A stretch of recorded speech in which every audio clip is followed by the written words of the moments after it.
Mother? Henry, what a disagreeable surprise. Hello, Mother.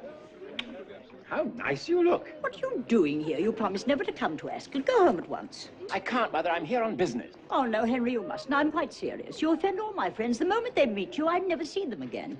Besides, you're not even dressed for Ascot. I changed my shirt. Now, listen, Mother, I got a job for you, a phonetics job. I picked up a girl. Henry. Oh, no, darling, not a love affair. She's a flower girl. I'm taking her to the annual embassy ball, but I wanted to try her out first. I beg your pardon? Well, you know the embassy ball. Of course I know the ball, but... So I invited her to your box today. Do you understand? Common flower girl? Oh, she'll be all right. I've taught her how to speak properly. She has strict instructions as to her behavior. She's to keep to two subjects, the weather and everybody's health. Fine day and how do you do, and not just let herself go on things in general. Help her along, darling. You'll be quite safe. Safe to talk about one's health in the middle of a race? Well, she's got to talk about something. Where's the girl now? She's being pinned. Some of the clothes she bought didn't quite fit. I told Pickering we should have taken her with us. Goodness. Ah. Mrs. Einsford Hill. Good afternoon, Mrs. Higgins. You know my son, Henry? Oh, how do you do? I've seen you somewhere before. I don't know. No, it doesn't matter. You better sit down. Lady Boxington? Where the devil can they be? Lord Boxington. Ah!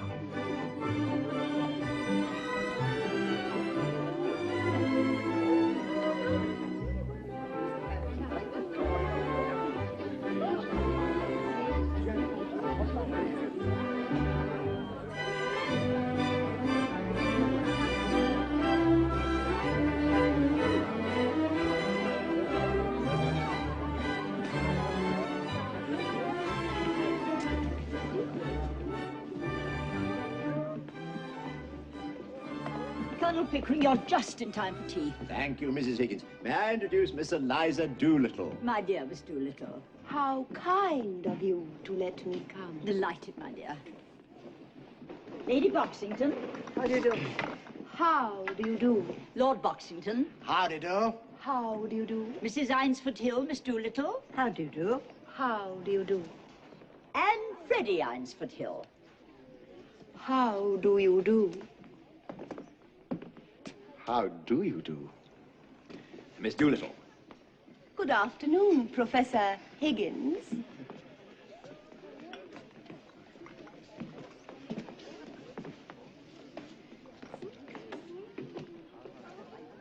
The first race was very exciting, Miss Doolittle. I'm so sorry that you missed it. Will it rain, do you think? The rain in Spain stays mainly in the plain.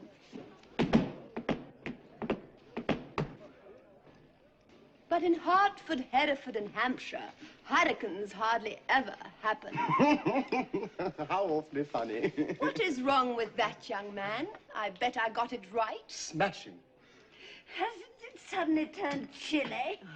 I do hope we won't have any unseasonable cold spells. They bring on so much influenza, and the whole of our family is susceptible to it. My aunt died of influenza, so they said.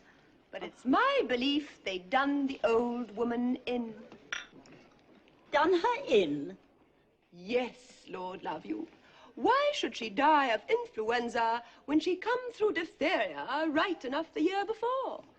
Fairly blue with it she was. They all thought she was dead, but my father, he kept ladling gin down her throat. Oh. Then she come to so sudden, she bit the bowl off the spoon. Dear me. Now what call would a woman with that strength in her have to die of influenza? And what become of her new straw hat that should have come to me? Somebody pinched it. And what I say is, them as pinched it done her in. Done her in? Done her in, did you say? Whatever does it mean? Oh, well, that's the new small talk. To do somebody in means to kill them. But you surely don't believe your aunt was killed. Do I not? Them she lived with would have killed her for a hat pin, let alone a hat. But it can't have been right for your father to pour spirits down her throat like that. It might have killed her. Not her. Gin was mother's milk to her. Besides, he'd poured so much down his own throat, he knew the good of it.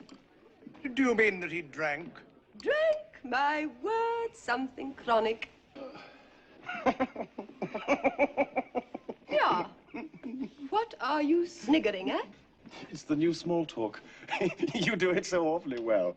Well, if I was doing it proper, what was you sniggering at?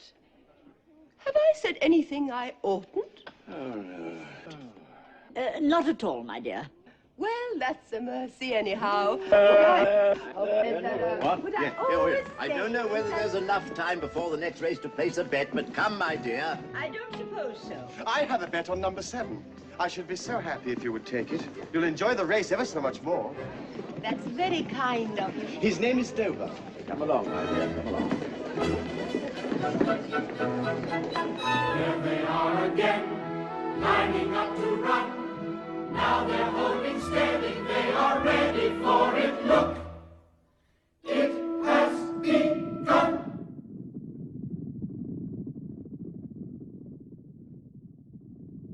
Come on, Dover.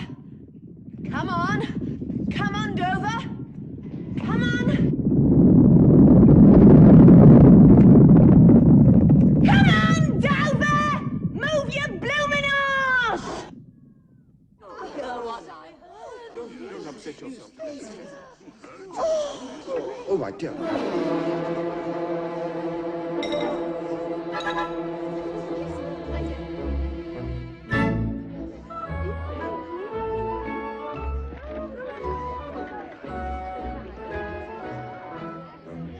You're not serious, Henry. You don't expect to take her to the embassy ball. Don't you think she's ready for it? Dear Henry, she's ready for a canal barge. Well, her language may need a little refining, but... Oh, really, Henry? If you cannot see how impossible this whole project is, then you must be absolutely potty about her. I advise you to give it up now and not put yourself and this poor girl through any more. Give it up? Why, it's the most fascinating venture I've ever undertaken. Pickering and I are at it from morning till night. It fills our whole lives. Teaching Eliza, talking to Eliza, listening to Eliza, dressing Eliza. What? You're a pretty pair of babies playing with your live doll. Ah, here's the car. Ah.